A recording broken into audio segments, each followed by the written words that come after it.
आपको याद होगा पिछले दिनों एक वेब सीरीज आई थी जिस पर बहुत विवाद हुआ था। उसका नाम था तांडव।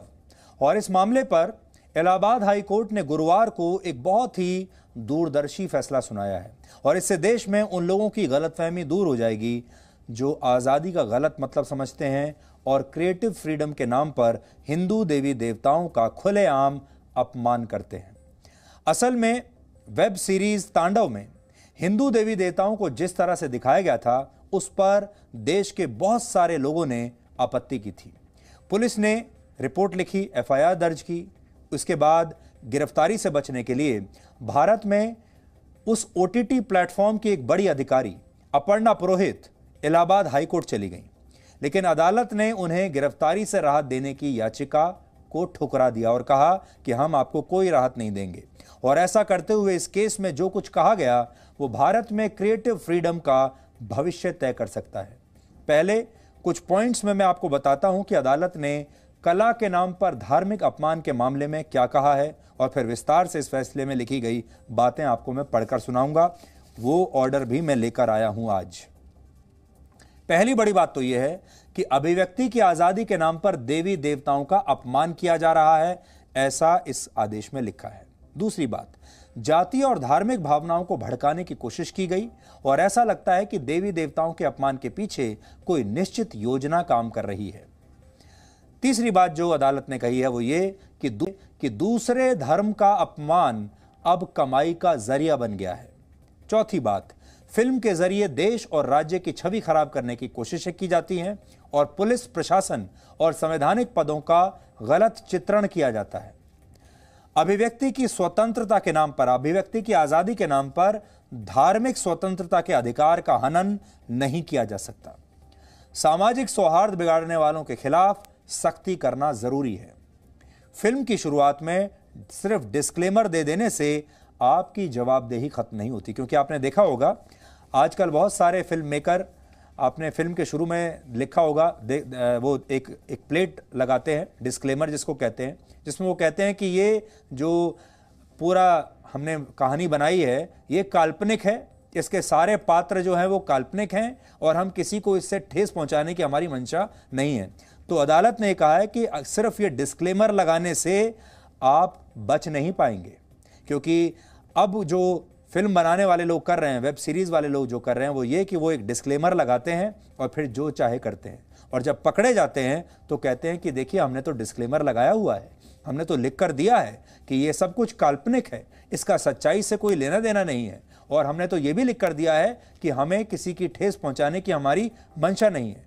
लेकिन अब कोई भी फिल्म मेकर सिर्फ ये डिस्क्लेमर लगाने से बच नहीं पाएगा। अदालत ने भी इसका संज्ञान लिया है।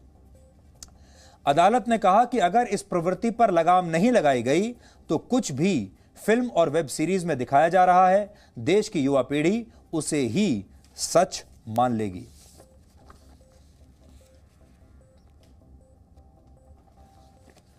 कोर्ट ने यह भी कहा कि पश्चिमी दुनिया के देशों में किसी भी धार्मिक व्यक्ति या चिन्ह को गलत तरीके से नहीं दिखाया जाता। यहां तक कि भारत में ही अगर बात करें तो दक्षिण भारत में भी जो फिल्में बन रही हैं उनमें भी धार्मिक भावनाओं का पूरा ध्यान रखा जाता है।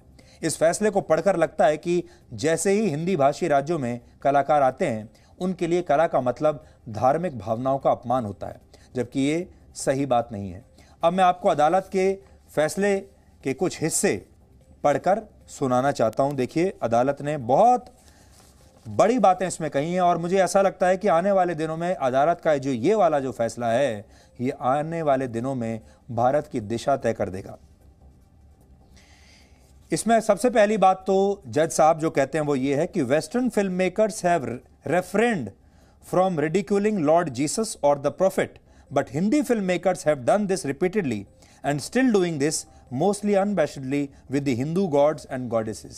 इसका मतलब ये है, उन्होंने कहा है कि जो पश्चिम के फिल्म मेकर्स हैं, फिल्म निर्माता हैं, वो अपने देश में अपनी फिल्मों में जीसस क्राइस्ट या प्रॉफिट मोहम्मद को लेकर कभी कोई आपत्तिजनक चीज नहीं दिखाते, लेकिन हमारे देश में हमारे जो फिल्म मेकर्स हैं वो बार बार हमारे हिंदू देवी देवताओं का अपमान अपने फिल्म में करते रहते हैं।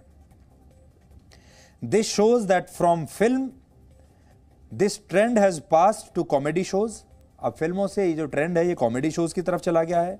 Such people make the revered figures of religion of majority community source of earning money in most brazen manner, taking benefit of the liberal and tolerant tradition of India। हमारी जो परंपराएं हैं वो बड़े सहनशील रहे हैं, लेकिन इसी का फायदा उठाकर बहुत सारे लोग अब हमारे हिंदू देवी देवताओं का अपमान करते हैं और ये सब पैसा कमाने के लिए हो रहा है। फिर आगे उन्होंने लिखा है, number of movies have been produced which have used the name of Hindu gods and goddesses and shown them in disrespectful manner. उन्होंने फिल्मों के नाम दिए हैं, राम तेरी गंगा मैली, सत्यम शिवम सुंदरम, पीके, ओ माई गॉड वगैरह वगैरह।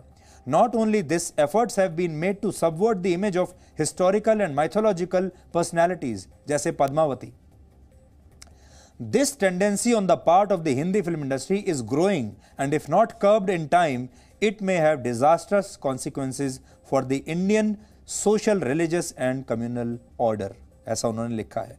और जो हमारी फिर ये भी लिखा है, the young generation of the country which is not much aware of the social and cultural heritage gradually starts believing what is shown in the movies by those persons in the present movie in dispute, and therefore it destroys the basic concept of the survival of this country। यानी जो युवा पीढ़ी है उसे हमारे देश के वैसे भी हेरिटेज के बारे में और इतिहास के बारे में ज़्यादा जानकारी नहीं है, और धीरे धीरे वो ऐसी फिल्मों में जो देखेगी वही यकीन भी करने लगेगी, और धीरे धीरे उनके मन में वही बातें बैठ जाएंगी जो इन फिल्मों में दिखाई जा रही हैं।